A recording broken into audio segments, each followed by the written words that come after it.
Welcome to the Great Detectives of Old Time Radio. From Boise, Idaho, this is your host, Adam Graham, bringing you this week's episode of Let George Do It. Got any comments on the show? Send them my way, box13@greatdetectives.net. Please visit our Facebook page, facebook.greatdetectives.net. Reminder, we have a tip jar right over at greatdetectives.net. And you can also pick up our app, app.greatdetectives.net, good for your iPod Touch or for your iPhone. Allows you to favorite episodes and also to be able to hear bonus content, including bonus episodes of the Great Detectives of Old Time Radio, featuring some of our detective stars in some of their non-detective roles. All right, well, we're going to get into today's episode of Let George Do It. This episode is actually known by a couple of names. It's known as Hired for Bodyguard by OTRR, Old Time Radio researchers. However, Digital Deli gave the name of A Piece of Publicity, which actually sounds like a much snappier title, so we're going to go with that. So this is Let George Do It, A Piece of Publicity, and then we will come back.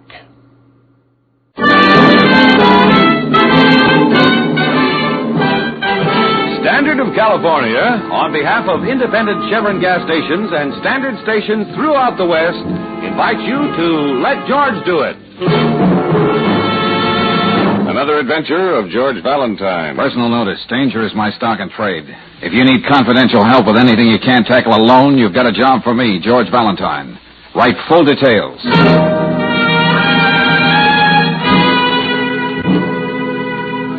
Dear Mr. Valentine, no doubt you have heard of me. My name is on circus billboards all over the city. Martha Dvorak, the most glamorous trapeze artist in the world. My work requires nerves of steel, but instead I'm shaking like a jellyfish. I've great fear for my life, and cannot go to the police. Do not trouble to answer this. I will not take no for an answer. An answer. I may even be in your office before you receive this letter. Oh? So be sure to expect me. Signed Martha Dvorak. Well, the young lady on the flying trapeze has a quaint way of setting up her words. And have you seen those posters, George? I'll bet there isn't a male in the audience who doesn't sit there wishing Martha would fall into his lap. That's a very charming thought. But I wish she was more specific about this great fear for her life. Well, I'm giving odds there's a rejected suitor involved. Oh, come on, woman. Stop acting like a woman. If you read the tabloids, darling, you'd know Martha's left quite a trail of broken hearts. A femme fatale, huh? Mm-hmm. Very interesting. I am Martha Dvorak. Ooh. If you are Mr. Valentine, please ask this young lady to leave. We want to be alone. Oh, now look, Mr. Dvorak, this is Miss Brooks, my assistant. You have no objection to being alone with me? Besides, that is the only way I will discuss this business. Oh, honest, Mr. Dvorak, I'm over 21, if that's what you're worried about. Well, Mr. Valentine. Am's great, Brooksie. Huh? See you later. Well, now, Mr. Dvorak, what can I do for you? First, you can call me Martha. Oh, how nice. Martha. Well? From now on, until the death-defying Dvoraks leave here, you must be with me at my side all the time. Oh, no, wait a minute. That's a tall order, Martha. Here. Read this note. Huh? Get $5,000 in small bills and wait for further instructions. You will either pay or meet with a bad accident. Don't take this to the police. You are being watched.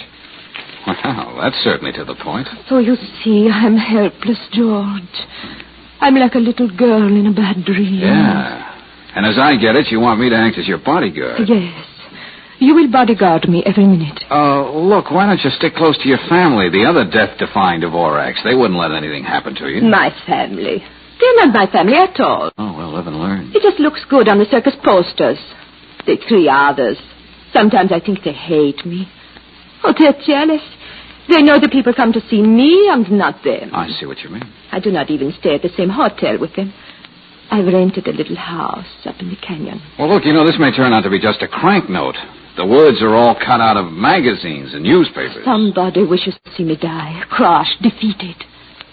You would not let that happen to me, would you, George? Oh, no, look. You will bodyguard me. I will be so grateful. Many dollars grateful. Oh, well, okay, it's a deal. You've convinced me. Oh, that is wonderful. I think I will kiss you. Huh? No, I will not even think. I will kiss you. Oh, no. Wait a minute, Marta. You're... Oh, please, Marta.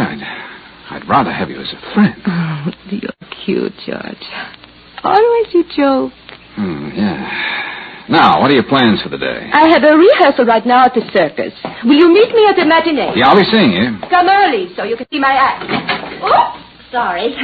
Of course, you were not listening at the door. Oh, of course I was.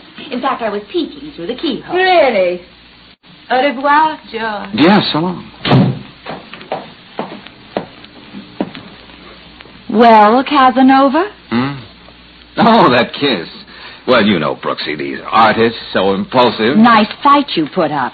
George. Oh, now, Angel, it's all business. Well, if you think I'm going to let you traipse around with that high-flying she-wolf, I'll be on your heels every minute. Oh, now, Brooksie, you can't do that. Oh, can't I? From now on, I'll be known as the Shadow. Oh.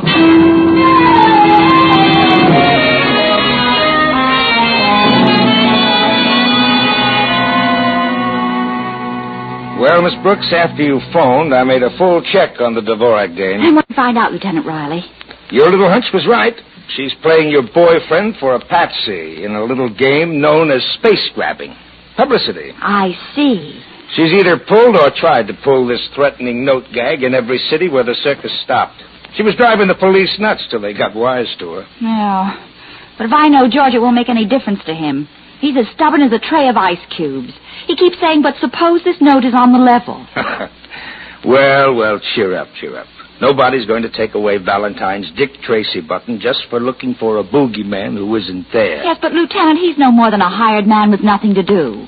Nothing but hang around that international pin-up girl and stare at that man-wanted sign in her eyes. Oh, Lieutenant Riley.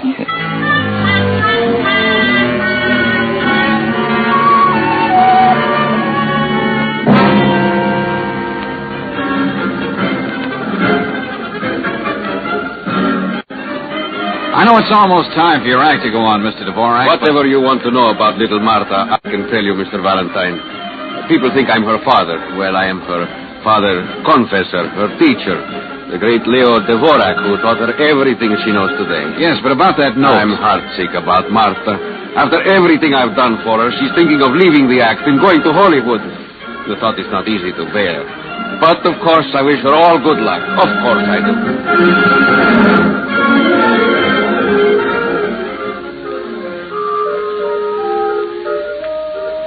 I don't know anything about that note, Mr. Valentine. But I'll tell you something. Well? Everything is Martha. But does anyone know there's a girl named Risa in the act, too? Did I go up there every performance? Yes, I'm sure you'll have a very important place in the act, Risa, but... Yes. I help the others build suspense for her big moment. So people will think of nothing else but what would happen to that beautiful body if she fell. Oh, don't talk to me about Martha. Risa, you were going to tell me something. Yes, Mr. Valentine. I hate her.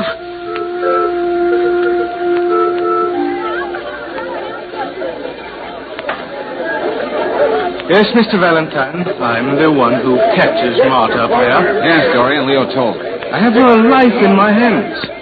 One little slip, an accident, and no one would know the difference. I tell her that when she makes a fool of me, goes out with other men, she just laughs. She knows I could never hurt her. I love her too much. But, Dorian, you still didn't tell me if you know who might have sent her that letter. Letter? Oh, I'm sorry I know nothing about it. Now, if you'll excuse me, our cue is coming up. George! George, I've been talking to Lieutenant Riley, and I was right. That woman's a phony. This is a publicity stunt. Okay, Brooksie, okay. So I'm playing the fall guy in a publicity stunt. Mm-hmm. But it would make it a lot easier if you'd stop following me around. Oh, George. Oh, all right, come on.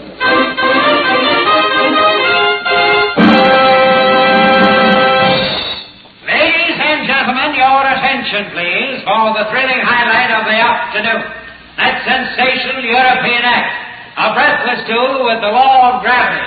And there they are, ladies and gentlemen, 200 feet above your very head. The one and only death-defying Dvorak. First, the beautiful Marta Dvorak herself, spinning twice through the air from father to brother. And ladies and gentlemen, with no net between her and death.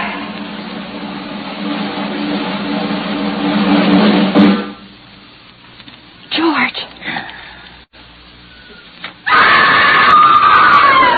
Oh, George, he's dropping her. Oh, no, still got it with one hand. Hey, somebody more of the trapeze. Oh, George, I can't look.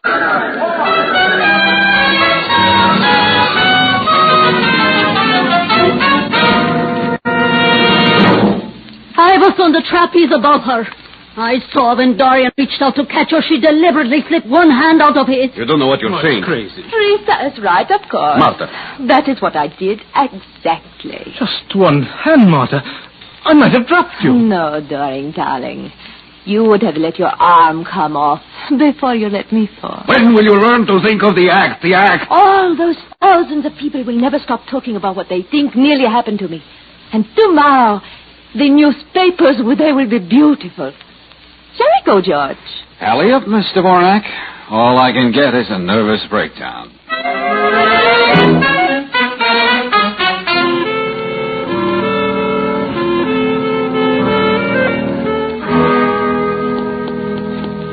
I just love camping out in the lobby of your apartment house, darling. I suppose you think you're cute giving me the slip tonight. George, why have you got your hand over your eye? Oh, it's nothing. Well, let me see. Okay, nosy, look. Uh-oh. Uh-huh.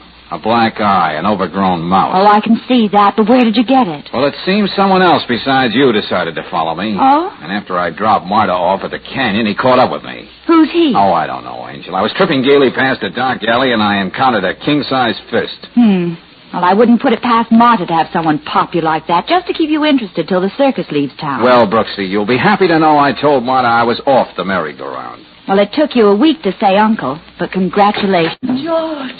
Uh-oh, the call of the wild. Oh, now, don't tell me. Is it fire, flood, or pestilence this Another time? note, George. Oh, no. I found it in my mailbox. Look, Marta, dear, won't your bodyguard's black eye get you enough space in the papers tomorrow? What? Oh, George, I was so upset. I did not know. Yeah. Nice. Got a spare filet mignon in your pocketbook? Okay, what about the note? Here. Oh, what do you know? So far, you have obeyed instructions. We know there is no circus tomorrow, so be at your house with the $5,000 and be there alone. But, George, I cannot be alone. I'm too frightened. Pardon me for being cynical, but you don't frighten easy. Am I supposed to forget what you did on that trapeze to get another publicity story for your scrapbook? But I'm so sure something terrible would happen to me. Frankly, Marta, I don't believe a word you've told me. Hallelujah. George, how can you say that? However, Yes? I will stay with you out at the canyon tomorrow. But you just said you didn't believe a word I know, Brooksie, I know. But you see, I've had one eye closed for me tonight. Well? Well, strangely enough, I'm beginning to see things a lot clearer now with the other one.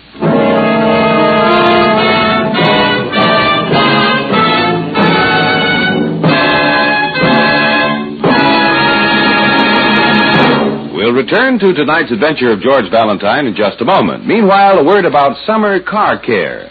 If you sometimes find summertime motoring plenty warm, how about your car's engine? Upper cylinder walls, for example, take a terrific beating. Temperatures in there get hotter than a blowtorch. Ordinary motor oils would run away from hot spots, leave upper cylinder walls bare and exposed to wear. But RPM motor oil is tailor-made to guard vital parts. Special compounds in premium quality RPM keep a cooling coat of oil clinging on every inch of your engine, every second. Make RPM stick to the job. RPM also keeps a protective film of oil on parts even when your engine's idle. The oil is on working parts before you touch the starter. There's no waiting for oil to pump up, no damaging startup wear. So to keep your engine safe at all times, get compounded RPM motor oil at independent Chevron gas stations or standard stations where they say and mean, we'll take better care of your car. And now back to tonight's adventure of George Valentine. Well, George was convinced that Marta Dvorak, glamorous trapeze artiste, hired him as a bodyguard strictly for the sweet uses of a publicity. Then a black eye administered in the darkness by a person or persons unknown, strangely enough, opened his eyes to something that still remains to be seen. At any rate, George is back on the job, and he and Marta are alone now in her house on Canyon Road just outside of town. Look, Marta, stop waving that $5,000 around like cigar coupons. It makes me nervous. Oh, I just thought I would have it ready for those people so there would be no unpleasantness. Yeah. How is it that last night you were quaking in your little open-toe sandals and today you're a blind spirit? How can I be afraid of anything when you are so near me? Yeah. But not half so near enough. Now, if we were like this, I could laugh in the face of anyone who came in that door. Anyone. Oh, hello, everybody. Now, isn't this just too cozy? So, you, Miss Brooks. Uh-huh. How dare you? Don't laugh so hard, Marta. Doesn't anyone have a kind word for a poor police lieutenant on his day off? Oh, I thought you always went fishing, Lieutenant Riley. Well, Miss Brooks here persuaded me it would be better sport to get a load of Operation Phony. Miss Brooks, this is your idea of humor. Oh, I know you didn't expect visitors, so I brought along the loveliest picnic basket. Liverwurst, knockwurst, piccalilli. Oh, Marta, you have made me so happy. Leo. Who's A this? visitor. I cannot tell you how I felt when you invited me here for today. What? I invited you. I never did. But that is very strange. A young lady called the hotel and left a message. What young lady? Who could have done a thing like... Oh? We may as well know each other. Mr. Dvorak, this is Lieutenant Riley. How do you do? Howdy. Yes, very happy, Marta. We have not been very close together lately. Oh, please, Leo. I wonder if I brought enough piccalilli for everybody. Piccalilli? What is this Piccalilli, young lady? Why don't you come out and let me show you, Leo? I have to put these things in the refrigerator anyway. Oh, this is wonderful. Oh, I'm always crazy for a quiet day in the car. Oh, I could kill somebody. And I think I know who. Me too.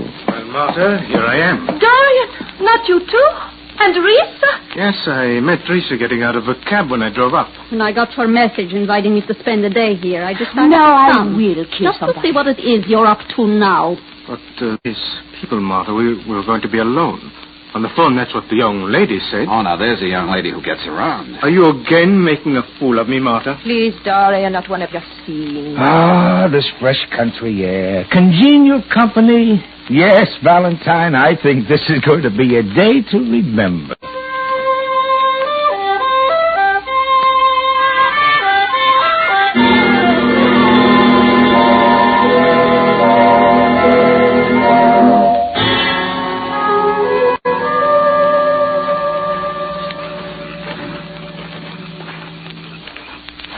George, I will not go back into that house. Oh, now, Marta, that's not being a charming hostess. It is already evening and they just sit there. Well, that should be all right with you. Have you forgotten that note? There's safety in numbers, you know. Now, come on, let's get inside. Oh, all right. Hey, hold it. Didn't you take in your mail today? Of course. What? Here's a letter in the mailbox. I'm in no mood for letters. Huh? Yes? Another one of those little love notes. It's silly. Impossible. Yeah, but here it is. But I told you, it is impossible. It cannot be. I did not... You didn't what? Never mind. Let me have it. Well, what does it say? It says you did not live up to the bargain. You invited a house full of people. You know what to expect now. George. Oh, look, you don't have to put on that act for my benefit, Marta. We're old troopers now. But I tell you, this is real. You've been writing these notes to yourself, haven't you? I know I will not make you believe me, but I've got to get away from here. I'm afraid. Wait a minute, Marta. I'm afraid of everybody. Hey, don't be a fool. I've got to get away from here. Okay, if you want to see who can run faster. But this is your last temperamental fling with me.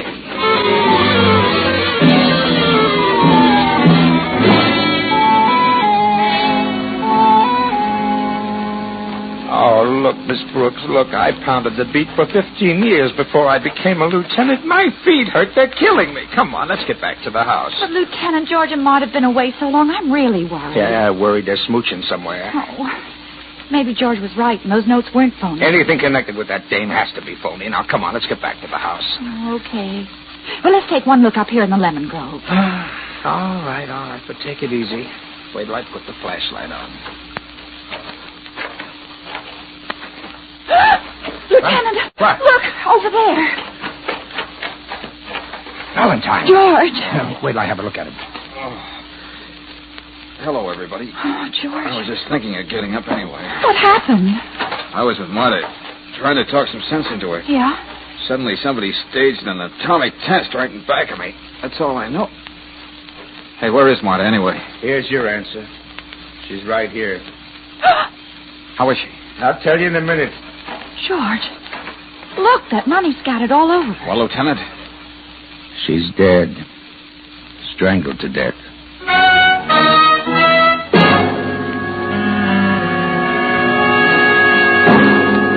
Okay, the holiday's over now.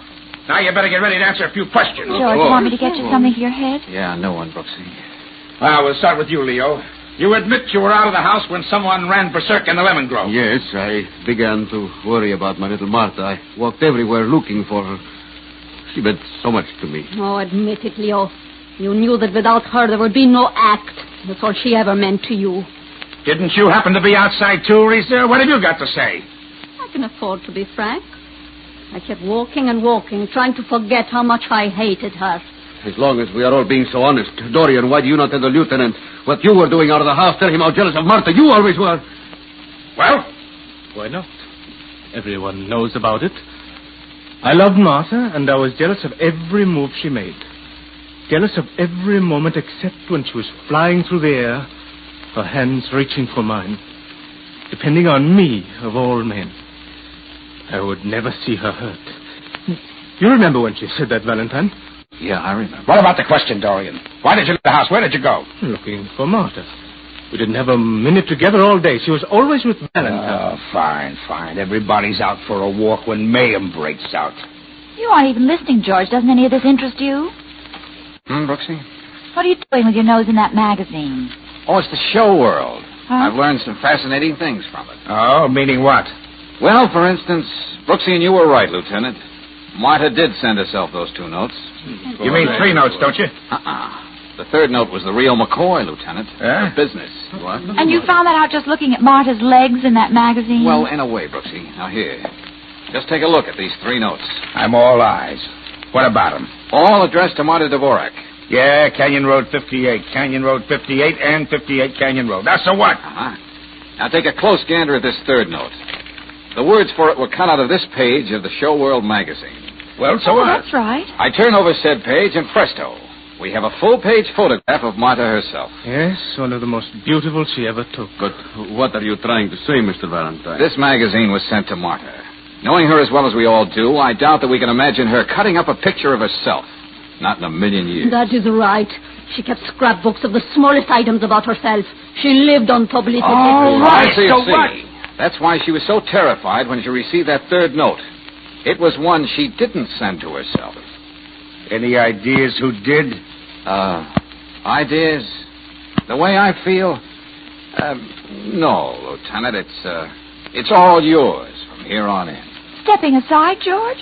That roughing up you got must be more serious than I thought. You sure you're all right? Oh, well, gosh, I don't know, Brooksie. I'd better find out. Now, when I was a kid, every time I fell out of the apple tree, my mother used to say, George, there's one sure way of telling if you're still all right in the head. Hey, what is this? Yes, this is no time to hear what your mother used to say. Yeah, Georgie, she'd say, just try to remember the Mother Goose rhymes I taught you. But please, Mr. Valentine, how can you make jokes now? Now, let's see if I can remember. Now, how does that one go again? Which one, darling? Oh, you know, Mary had a little lamb. Its wool... No, that's fleece. The fleece was white as, something or other. And wherever the little lamb would go, Mary'd be sure to follow. Oh, that's very cute, George, but not quite the original. Oh. Say, if I can't remember a simple nursery rhyme, I must be pretty bad. Hey, wait a minute. I'll try another. Why must we stand here and listen to this man talk and say nothing? That is right. Take it easy, friends. Take it easy. We'll have to wait till the coroner's through anyway. Go on, Valentine. Go on. I'm willing to wait for you to make sense. Yeah, well, I'll try. Little Miss Muffet sat on a puffet. No. A roffet. No, that's not it. Hey, Tuffet. That's it. Tuffet. Munching. No. Chewing. No, that's not it either. Eating her... Her curds and whey. Curds and whey. Any school child knows that, you fool. Now, let's stop this farce. You seem to forget Martha has been killed tonight. No, Dorian, no one's forgetting. You staged it too well. You know better than to say that. All right, Valentine. I've been patient up till now. Come on, give. Tell me, Dorian, do you come from Wisconsin, Brooklyn, or Georgia? Not that concerns you, but I was born in Switzerland. I've never been in America before this tour. Did all the school kiddies in Switzerland learn about Little Miss Muffet and her curds and whey? Well, I don't know. I suppose so. No European kid would know about curds and whey. And I think it'll be a pretty simple matter to prove you were born right here in America. No, All right. What of it? I went to school in Switzerland. I pretended to be a foreigner for professional reasons. There's nothing wrong about that. When you were a kid here in America, you learned more than nursery rhymes. When you addressed an envelope, you were taught to put the number of the house before the name of the street. That's something you never forgot. It stuck with you. And that's just what's going to hang you. Let's have that in nice, simple language, Valentine, huh? The kind a jury will understand. Okay, Lieutenant. The first two notes, the ones Marta wrote to herself, read Canyon Road 58. The third one she found tonight was written by Dorian, the only one in the troupe not European. It read 58 Canyon Road. The number before the name of the street, Lieutenant. American style.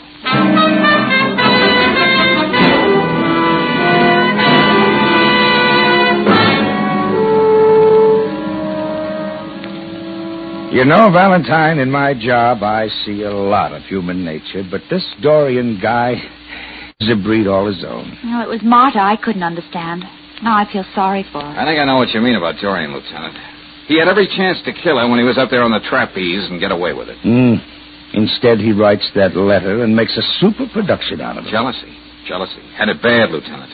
Bad enough to sock me in the eye for no other reason but that I was spending so much time with her. Well, how could anyone be jealous of a little thing like that? After all, it was just your job. Now, the truth is, Lieutenant, a simple accident wasn't good enough for Dorian. Marta had to know she was dying and that he was killing her. That's the only way it would satisfy his bruised and battered ego. As good an explanation as any. You know, it's strange. Marta dreamt of having a story about herself in every newspaper in the country. She certainly tried hard enough. Yeah, Brooksie. And when she finally made it, it was only to let the world know that she'd never be heard of again.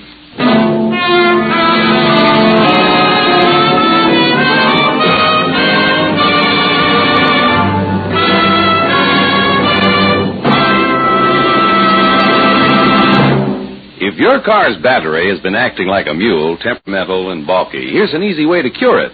Have your battery serviced at a standard station or independent Chevron gas station. They'll inspect the water level, cables, terminal clamps, and test the battery's condition. And they'll be frank. If it just needs a charge, they'll tell you. If your battery's really on its last legs, they'll explain how a new Atlas battery can save you money. Every Atlas battery has its certified power capacity stamped on the case where you can read it. And you'll find these capacities meet or exceed standards set by the Society of Automotive Engineers. The longer-lasting starting power of Atlas batteries, by the way, is backed by a written warranty honored everywhere by 40,000 Atlas dealers. Independent Chevron gas stations and standard stations are glad to service your battery, proud to offer you an Atlas battery when you need one. That's why they say and mean, we'll take better care of your car.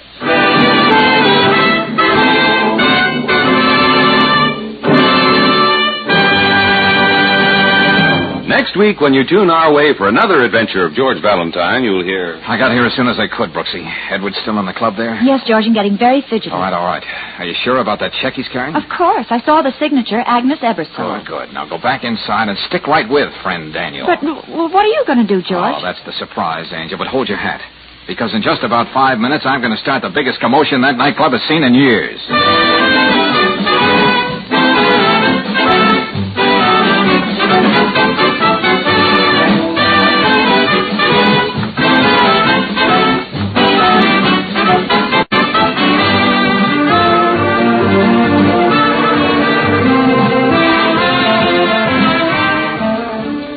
Tonight's adventure of George Valentine has been brought to you by Standard of California on behalf of independent Chevron gas stations and Standard stations throughout the West. Let George Do It stars Robert Bailey as George with Frances Robinson as Claire. Wally Mayer appears as Lieutenant Riley. Tonight's story was written by David Victor and Herbert Little, Jr. and directed by Don Clark. Also heard in the cast were Gene Bates as Marta, Louis Van Ruten as Leo, Don Diamond as Dorian, Peggy Weber as Retha, and Dick Ryan as the ringmaster. The music is composed and conducted by Eddie Dunstetter.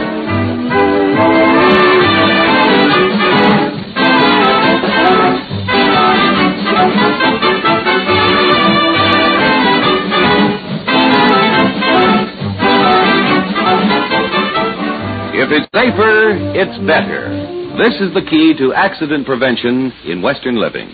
The 3,000 delegates who will attend the 10th Annual Western Safety Conference in Hollywood from June 16th through June 18th will formulate safer procedures in every phase of public and private life. Their work will make your future safer. They say it's smart to be safe. Take their advice. Your announcer, John Heaston. Listen again next week, same time, same station, to Let George Do It. This is the Mutual Don Lee Broadcasting System. Welcome back. Well, another great episode of Let George Do It. That end part was practically Columbo-esque. The way that he got the murderer to confess and egged him on. That's the one thing about this show. This is one of those shows you've got an idea, say, when you listen to Sherlock Holmes or Pat Novak or Philip Marlowe or Sam Spade, kind of what the general type of story you can expect is. But on Let George Do It, they really mix it up. And I love some of Claire's Brooks' lines. Fantastically delivered and just great fun here in this episode. So, all right, well, we're going to be back next week with another Let George Do It. Join us tomorrow for for Sherlock Holmes, and we'll have a little bonus old-time radio for you if you want to hear a little more of Basil Rathbone and a lot more of Errol Flynn. So join us tomorrow, and remember, if you want to be able to listen to bonus content, to get the app.greatdetectives.net. But from Boise, Idaho, this is your host, Adam Graham, signing off.